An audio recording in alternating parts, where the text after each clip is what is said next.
গতকালকে সারা বাংলাদেশে নির্বাচন হয়ে গেল। নির্বাচনে অন্তত 7 দিন আগে আমি প্রচারণা বন্ধ করে দিয়েছি। যদিও আমি নির্বাচন করি নাই, আমি কোনো রাজনীতি করি না। আমাকে সরকারের গোয়েন্দা সংস্থা থেকে বলা হয়েছে যে আপনারা নির্বাচনের পরে প্রচার করবেন। এখন নির্বাচনটা যেন নির্বিঘ্নে হয়ে যায়, সরকার চাচ্ছেন একটা নির্বাচন হোক। তো সরকার যেহেতু চাচ্ছেন, সেনাবাহিনী চাচ্ছে, মিডিয়া, আন্তর্জাতিক সংস্থা সবাই চাচ্ছে বাংলাদেশে একটা fair and free participatory election হয়ে যাক। তো আমি বললাম ঠিক আছে ভাই, আমি অঙ্গীকার করেছিলাম আমি কোনোদিন রাষ্ট্রের আইন ভঙ্গ করব না, আপনাদের আনুগত্য করব। আমি কিন্তু নির্বাচনের ব্যাপারে আমার কোনো কথা নাই, অবজেকশন নাই। আমি শুধু একটা কথা বলেছি যে এই প্রচলিত বিদ্যমান যে ব্যবস্থা দিয়ে আপনাদের রাষ্ট্র কাঠামো চলছে, আপনারা নির্বাচন করতে পারেন। হাজার হাজার কোটি টাকা খরচ করেছেন এই নির্বাচনে। 10 লক্ষ পুলিশ, আর্মি, সেনাবাহিনী মিলিয়ে প্রায় আপনার খালি 1000-এর উপরে শুধু ম্যাজিস্ট্রেট ছিল, 10 লাখের উপরে খালি আইন শৃঙ্খলা বাহিনী, লাখ লাখ খালি সরকারি কর্মকর্তা, প্রাইমারি স্কুলের শিক্ষক থেকে শুরু করে লক্ষ লক্ষ সরকারি কর্মকর্তা, হাজার হাজার কোটি টাকা। এটা হলো সরকারের, যেটা আমরাও দিয়েছি, এই টাকা আমাদেরও আছে। আপনারা যারা মুসল্লিরা বসে আছেন, আপনাদের টাকায় কিন্তু নির্বাচন হয়েছে। 18 লক্ষ কর্মকর্তা কর্মচারী এই নির্বাচনে অংশগ্রহণ করেছে, মানে আমার আপনার টাকা।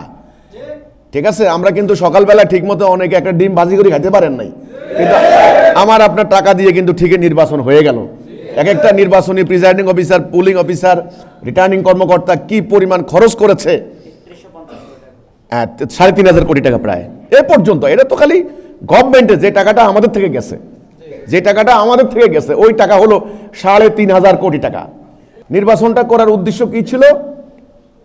একটা সাস্টেইনেবল সিচুয়েশন বা একটা স্টেবল সিচুয়েশন, একটা আনরেস্ট সিচুয়েশন চলছিল, সেটা বন্ধ হবে। তারা বলেছিল ব্যবসা বাণিজ্য হবে, আইন শৃঙ্খলা ঠিকমতো চলবে, শান্তি আসবে, নিরাপত্তা আসবে, এই হলো ব্যাপারটা। এবার নির্বাচনে যে দলগুলি ক্ষমতায় যাওয়ার জন্য তারা প্রতিদ্বন্দ্বিতা করেছিল, তাদের হাজার হাজার কোটি টাকা খরচ হয়েছে। অনেকে দেউলিয়া হয়ে গেছে, ঋণ করেছে, আমরা শুনেছি ঋণ করেছে। অনেক প্রার্থী মাঝপথ থেকে রান আউট, তারা বলছে এত টাকা খরচ করার মতো ক্যাপাসিটি আমাদের নাই। আমাদের ঢাকার ওই এক প্রার্থী, সে বলছে আমার পক্ষে সম্ভব না এই টাকা খরচ করা। হাজার হাজার কোটি টাকা খরচ করেছে প্রত্যেকটা প্রার্থী, প্রায় 2000 প্রার্থী প্রতিদ্বন্দ্বিতা করেছে। আচ্ছা, এই নির্বাচনে কি হয়েছে? টাকা নিয়ে কত জায়গায় কত লোক ধরা পড়েছে, কত লোক অ্যারেস্ট হয়েছে, কত লোকের মানে শাস্তি হয়েছে, এটা তো গেল যারা প্রতিপক্ষ ধরতে পেরেছে। টাকার খেলা, প্রতিটা ভোট নাকি কিনা হয়েছে, শত শত টাকা দিয়ে সেই ভোট কিনা হয়েছে। এবার জাল ভোট, সিল মারা, মারামারি করা, এরপরে মেকানিজম করা, মিথ্যা গুজব রটনা করা, এরপরে নানান কাহিনী। আচ্ছা, এত কিছু করার পর একটা নির্বাচন হলো। আগামী দিন তারা রাষ্ট্র চালাবেন, কেউ এমপি হবেন, কেউ মন্ত্রী হবেন। তাদেরকে সরকারের সুযোগ সুবিধা দেওয়ার জন্য অলরেডি মন্ত্রীদের বাড়ি বানানোর জন্য 13 কাঠা জমির উপরে তারা এক একটা বাড়ি করবে এক একটা মন্ত্রীর জন্য। ঢাকা শহরে 13 কাঠা জমির বর্তমান মূল্য 60 থেকে 70 কোটি টাকা। আর যে এলাকায় বাড়ি বানাবে ওই এলাকা কেবল মুগদা মান্ডা না, বেড়িবাঁধ না, ওই এলাকার জমির দাম 10 কোটি টাকা দিয়েও কাঠা পাবেন না আপনি। ওখানে মারাত্মক ব্যাপার, এখানে 100 কোটি টাকার উপরে খালি জমির দাম। তো মন্ত্রীর বাড়ি বানানো হবে, সে বাড়ির মাথার উপরে থাকবে সুইমিং পুল, সেখানে মন্ত্রী মহোদয় উপরে গোসল করবেন, নিচে নামার দরকার হবে না। এত ব্যবস্থা, এত আয়োজন, এত করে ওরা কি শান্তির গ্যারান্টি দিতে পারবে? শান্তির গ্যারান্টি দিতে পারবে না। কেন পারবে না? এই জন্য ব্যবস্থা, সিস্টেম। আমরা বলেছি বিদ্যমান যে ব্যবস্থা চলছে, এই ব্যবস্থা জারি রেখে, কায়েম রেখে আপনারা শান্তি আনতে পারবেন না। এটা উপনিবেশিক যুগের ব্রিটিশ খ্রিস্টানদের তৈরি করা, মানুষের তৈরি করা একটা ব্যবস্থা। এটা ব্রিটিশরা চলে যাওয়ার পরে গত 80 বছরে এটা অলরেডি এক্সপেরিয়েন্স হয়ে গেছে। এক্সপেরিমেন্টের দরকার নেই। এখানে অর্থ পাচার, লুণ্ঠন বন্ধ করতে পারবেন না। এখানে রাজনৈতিক দুর্বৃত্তায়ন, দখল বাণিজ্য বন্ধ করতে পারবেন না। সুদ ভিত্তিক অর্থনীতি, পুঁজিবাদী ক্যাপিটালিজম যে অর্থ ব্যবস্থা চলছে, যেই সুদ আল্লাহ হারাম করেছেন, সেই সুদ হচ্ছে এখানে অর্থনীতির মূল বুনিয়াদ। এখানে অর্থনৈতিক জালিয়াতি বন্ধ করতে পারবেন না। আদালতে যে বিচার, ন্যায় বিচারের যে অঙ্গীকার, এবারে নির্বাচনী হলফনামা সবাই ন্যায় বিচারের কথা বলেছেন, কিন্তু পারবেন না। লক্ষ লক্ষ মামলার জট হয়েছে, এই মামলা আপনি সামাল দিতে পারবেন না, কারণ বিচার ব্যবস্থা ত্রুটিযুক্ত, আল্লাহ দেওয়া নয়। যেখানে আল্লাহ বলেছেন যে আমার আইন দ্বারা বিচার করো, না করলে কাফের, সেখানে মুসলমান একটা দেশে কিভাবে আল্লাহর আইনের বাইরে বিচার ফয়সালা হতে পারে? তাদের ঈমান থাকে না। তো আমার কথা হলো এই বিদ্যমান চলমান এই উপনিবেশিক যুগের এই ব্যবস্থা দিয়ে শান্তি আসবে না। নির্বাচন করবেন, হাজার হাজার কোটি টাকা খরচ হবে, একদল মানবেন একদল মানবেন না, কারচুপি হবে, ভোট ডাকাতি হবে, জালিয়াতি হবে, আগের দিনের ভোট নিয়ে যাবেন, জাল ভোট দেবেন, টাকা দিয়ে ভোট কিনবেন, এটা হলো আচ্ছা গেল। এখন আমার কথা হলো ঠিক আছে, আপনারা যারা জাগতিক স্বার্থে এগুলি করেন তারা বলবে ভাই আমরা জাগতিক স্বার্থে আমরা আল্লাহ রসুলকে বিশ্বাস করি না, পরকালে আল্লাহর কাছে জবাবদিহিতার কোনো বাধ্যবাধকতা আমাদের নাই। রাষ্ট্র একটা জাগতিক ব্যাপার, একটা দুনিয়াবী ব্যাপার। ওকে, আমরা ছলে বলে কৌশলে যে কোনো মূল্যে আমরা ক্ষমতা দখল করতে চাই, হাজার হাজার কোটি টাকা আমরা ইনভেস্ট করতে চাই, আবার ক্ষমতায় গিয়ে সেগুলি নানানভাবে আমরা তুলব সুদে আসলে কয়েক গুণ। তো এটা আমাদের একটা ট্র্যাডিশন, জাগতিক স্বার্থে আমরা এগুলি করছি, তাদের প্রতি আমার কোনো অবজেকশন নাই, কোনো কথা নাই। কিন্তু দুঃখ লাগে যারা ইসলামিক সংগঠন, যারা ধর্মীয় দল, ইসলামিক সংগঠন, আপনারা যারা এই সাধারণ জনগণকে বলেছেন যে এই মার্কায় ভোট দিলে তুমি জান্নাতে যাবে, আল্লাহ বিজয় হবে, এটা জেহাদ, জেহাদে কি হেরে যেতে পারে কেউ? আপনারা হারলেন যে, তাইলে এটার ফয়সালা কি হবে? এখন এটার ফয়সালা কি হবে? আমি ধর্মপ্রাণ মুসলমানদেরকে অনুরোধ করব, আপনারা আল্লাহকে ভালোবাসেন, রাসূলকে ভালোবাসেন, আমি জানি। শুধু আল্লাহকে ভালোবাসার জন্য আপনারা এই ধর্মীয় সংগঠনগুলি, অনেক কষ্টের কথা আজকে এখানে বলতে হচ্ছে, এই নির্বাচন উপলক্ষে ধর্মীয় সংগঠনগুলি এক জায়গায় একজোট হইতে পারল না। ধর্মীয় সংগঠনগুলি একদল এক গোষ্ঠী আরেক গোষ্ঠীর বিরুদ্ধে ফতোয়া দিয়েছে, তারা কিন্তু গণতান্ত্রিক সেকুলার জাতীয়তাবাদী দলের সঙ্গে জোট করেছে, কিন্তু ধর্মীয় দলের সাথে তারা জোট করতে পারে নাই। একটা জায়গায় আপনারা আসতে পারলেন না। আপনারা আমার সমালোচনা করেন, গত 6 মাসে আমি যে প্রচারণা করেছি আল্লাহর হুকুমের পক্ষে, আল্লাহর বিধানের পক্ষে, আপনারা আমার প্রতিবন্ধকতা সৃষ্টি না করলে একটা ফয়সালা হয়ে যেত এতদিনে। আপনারা আমাকে মাঠে কোনো কথা বলতে দেননি। কি লাভ করেছেন, কি ফয়সালা করেছেন আমি জানতে চাই। কয়টা এমপি হয়েছেন, কি লাভ হবে? এমপি হয়ে কি করবেন? আল্লাহর বিধান প্রতিষ্ঠা করতে পারবেন? আপনাদের বড় বড় দলগুলি আপনারা নির্বাচনে যাওয়ার আগেই আপনারা বলে দিয়েছেন আপনারা আল্লাহর বিধান চান না, শরিয়া চান না।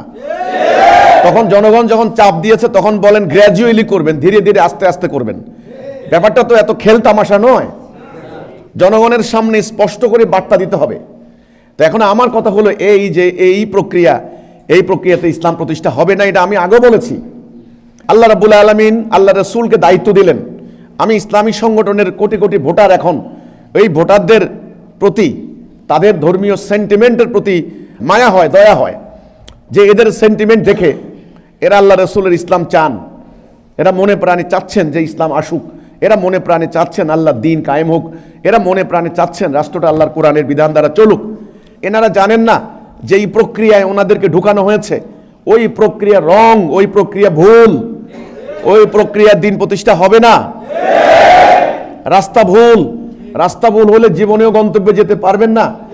আপনি হাঁটতে হাঁটতে হাঁটতে হাঁটতে হয়রান হয়ে যাবেন, আপনার পায়ের তেল শুকিয়ে যাবে, গাড়ির তেল ফুরিয়ে যাবে, টাকা নষ্ট হয়ে যাবে, আপনি হয়রান হয়ে যাবেন হাঁটতে হাঁটতে, কিন্তু আপনি গন্তব্যে পৌঁছতে পারবেন না, কারণ ভুল পথ, বক্রপথ, ওই পথে গন্তব্যে যাওয়া যায় না। এই জন্যেই সিরাতাল মুস্তাকিম, সরল পথ আল্লাহ দিয়েছেন, আল্লাহ দেওয়া গাইডলাইন, হেদায়া মানে সঠিক পথ, সঠিক পথ নির্দেশনা। আজকে আমি বলতে চাইব সেই সমস্ত ধর্মীয় সংগঠনগুলিকে, অন্যদের কথা বাদ দিলাম, অন্যরা তো বলছেন আমরা ইসলাম চাই না, ওদের হিসাব বাদ, আপনাদেরকে বলতে চাইব আপনারা দয়া করে ধর্মপ্রাণ মানুষদেরকে আর পথভ্রষ্ট করবেন না। ইসলাম বাস্তব সংকটের সমাধানের নাম, ইসলাম মানুষের বাস্তব জীবনের জাগতিক সমস্যার সমাধানের জন্য এসেছে। আমি জাগতিক সংকট নিয়ে যদি কথা না বলতে পারি, আমার বক্তব্যে, আমার বয়ানে, আমার আলোচনায়, আমার ন্যারেটিভে, আমার আদর্শের মধ্যে যদি জাগতিক সংকটের কোনো কথা না থাকে, অর্থনৈতিক সংকট, রাজনৈতিক সংকট, মানুষের বিচারিক সংকট, মানুষের অন্যান্য জাগতিক সংকট, সোজা কথা, যেটা মানুষ দুবেলা দুমুঠো খেয়ে মানুষ বেঁচে থাকতে চায়, নিরাপত্তার সঙ্গে বাস করতে চায়, ঘুমাতে চায়, মানুষের মানবাধিকার আজকে লঙ্ঘিত হচ্ছে, মানুষের বাক স্বাধীনতা লঙ্ঘিত হচ্ছে। দেখুন, আমার বয়ানে, আমার ইসলামের আদর্শের মধ্যে যদি জাগতিক সংকটের কোনো দিক নির্দেশনা না থাকে, তাহলে কালের কষাঘাতে এর আবেদন হারিয়ে যাবে, এর ইন্টারেস্ট হারিয়ে যাবে। মানুষ মনে করবে আরে এই বেটা খালি পরকালের ওয়াজ করে, খালি আমরা দুনিয়ার সংকটের মধ্যে আছি, আমাদের শাসন কে করবে? শাসক নিয়ম নির্বাচনের জন্য গত কয়েক মাস থেকে আমরা সারা জাতি পাগল হয়ে গেছি। হাজার হাজার কোটি টাকা খরচ করে আমাদের অর্থনৈতিক সংকট, আমাদের রাজনৈতিক সংকট, বিচারিক সংকট, এটা দূর করবে কিভাবে, হানাহানি বন্ধ হবে কিভাবে, এটা নিয়ে আমরা সমস্যার মধ্যে আসি। আর এই মিয়া খালি পরকালের ওয়াজ করে খালি।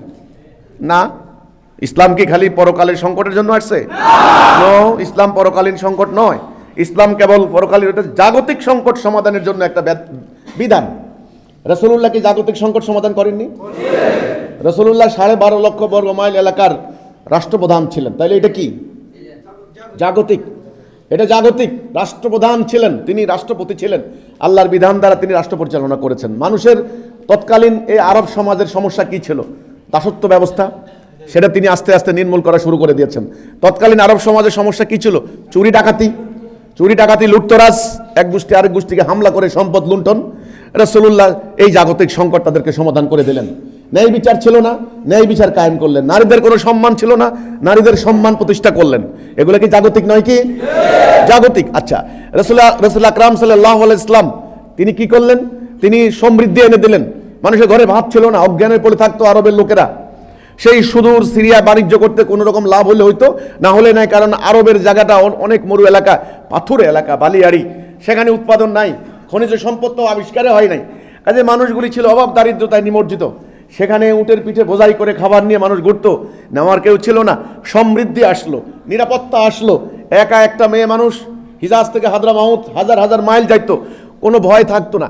এই যে নিরাপত্তা, এই যে ন্যায় বিচার, অর্থনৈতিক সমৃদ্ধি, ঐক্য শৃঙ্খলা, এগুলো কি জাগতিক না পরকালীন?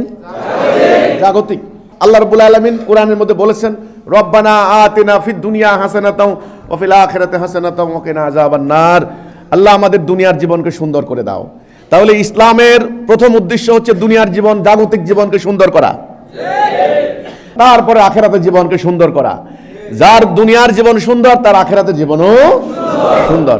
তাহলে আমার বয়ানে, আমার বক্তব্যে যদি জাগতিক সংকটের কোনো গাইডলাইন না থাকে, কোনো সমাধান না থাকে, তাহলে এই বয়ান গতি হারাবে, এই বয়ান আপনার প্রযোজ্যতা হারাবে, এই বয়ান মানুষের চাহিদা পূরণ করতে ব্যর্থ হবে। এই ধর্ম মানুষের চাহিদা পূরণ করতে কালের গহ্বরে মুখ থুবড়ে পড়বে।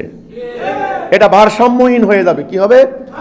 ভারসাম্যহীন। এক পেশে এক ঠ্যাং কেটে দিলে আপনি হাঁটতে পারবেন না লাফিয়ে লাফিয়ে। নো, আপনি হাঁটতে পারবেন না। মানুষের জীবন যেমন দুই পাও নিয়ে ভারসাম্য, ইসলাম তেমনি দেহ আত্মা, শরিয়ত মারিফত, আধ্যাত্মিকতা এবং মারিফত, জাগতিক এবং আধ্যাত্মিক, দুনিয়াবী সংকট এবং পরকালীন মুক্তি, এই দুইয়ের সমন্বিত রূপ হচ্ছে ইসলাম। এটার নাম দ্বীনুল হক।